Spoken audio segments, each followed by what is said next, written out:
Tired of visiting a doctor who barely looks at you? Or receiving medical advice that clearly doesn't address your problems? The truth is, the system as a whole can't provide adequate care. You leave frustrated, the doctor remains perpetually exhausted, and the real issues go unresolved. See how AI can help improve this situation. Interestingly, with its help, we can offer more humane treatment, and you might finally get a diagnosis for that mysterious headache you've had for years. I'm Rafi, and welcome to the AI Lib. Let's start with the current problems in healthcare. What's happening with our healthcare professionals? Many of you might not know, but pajama time for doctors doesn't mean relaxing.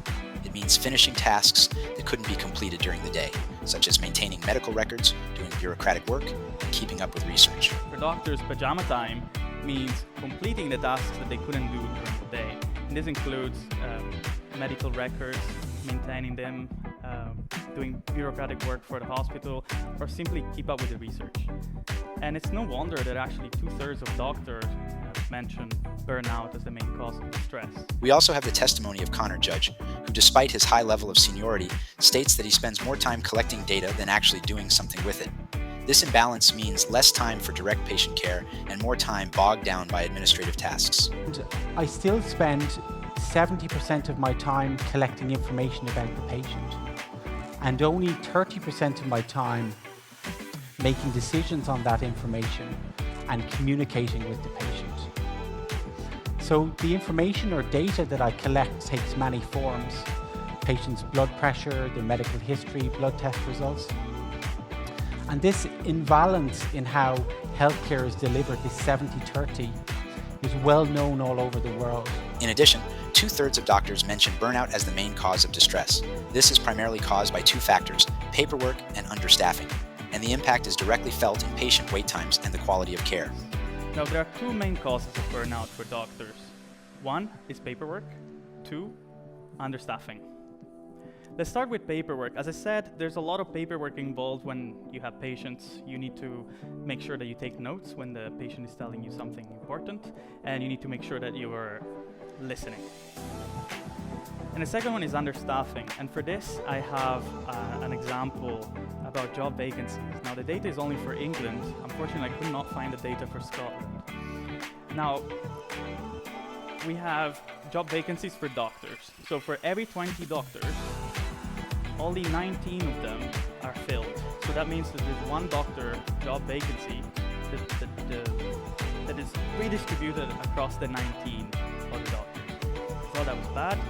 Nurses, for every 10 job vacancies for nurses, only 9 of them are filled. That means that the work of that one nurse is spread across the 9 nurses. And this is just the tip of the iceberg. Now, let's look at waiting times. Again, NHS England, sorry Scottish people in the audience. You can see that this is the number of patients on the y-axis for the last, I don't know how many years. Essentially, it goes up, and it goes up to a point where we're getting close to 8 million people. And this has gotten worse, especially after COVID. Now, for your context, there are 50 million people in England, 50. So that means there's about 1 in 5 people that are waiting to see a doctor. This is insane, and we have an aging population, so this is only going to get worse. Clearly, the quality of care is greatly affected by the lack of direct interaction between doctors and patients. But why is FaceTime with patients so important? Direct contact allows doctors to gather valuable information that can't be captured through tests and documents alone.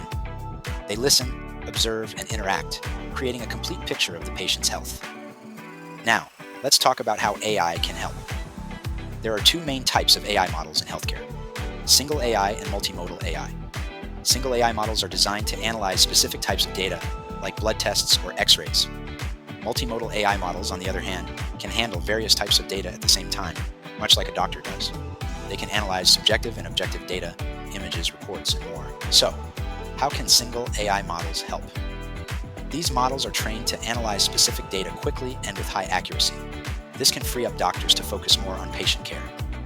See the following examples of applications. The image behind me is an image of a chest X-ray, with the heart in the center, surrounded by the lungs, the ribs going across, the shoulders at the top.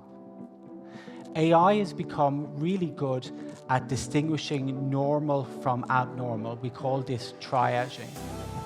and most x-rays done in the world are actually normal. So this software called ChestLink by a company called Oxypit, it's a medical AI triage system. And it's the first system that's received regulatory or CE approval to be used in a fully autonomous way to report on chest x-rays.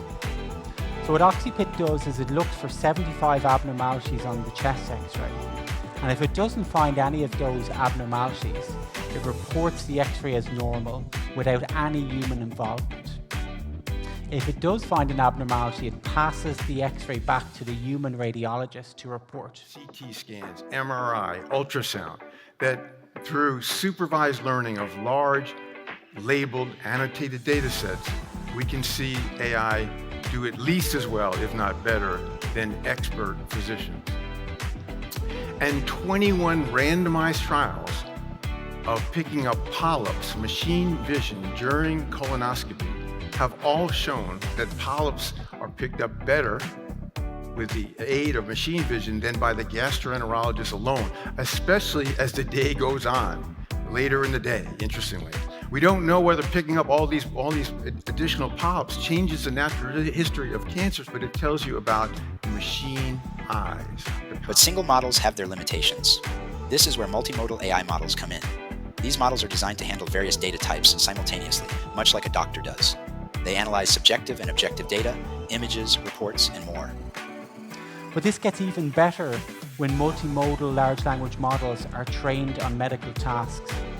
And the best example of this is MedPAM-M, M for multimodal, released by Google in July of this year. MedPAM-M takes multiple different types of input: pictures of the skin, pictures of chest x-rays, pictures of pathology, text from radiology images, and performs multiple medical tasks.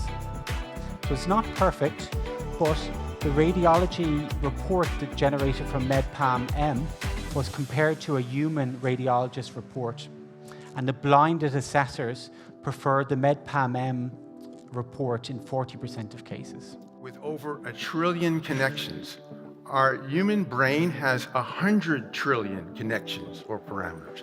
But 1 trillion, just think of all the information knowledge that's packed into those 1 trillion. And interestingly, this is now multimodal, with language, with images, with speech. And it involves a massive amount of graphic processing units, and it's with self-supervised learning, which is a big bottleneck in medicine because we can't get experts to label images. This can be done with self-supervised learning. So, AI has incredible potential to transform healthcare. It can alleviate the administrative burden on doctors, improve diagnostic accuracy, and most importantly, give doctors back their precious time to focus on what they do best, caring for their patients. Thank you for watching. Don't forget to subscribe to the AI Lib channel and hit the notification bell for more content on artificial intelligence. See you next time.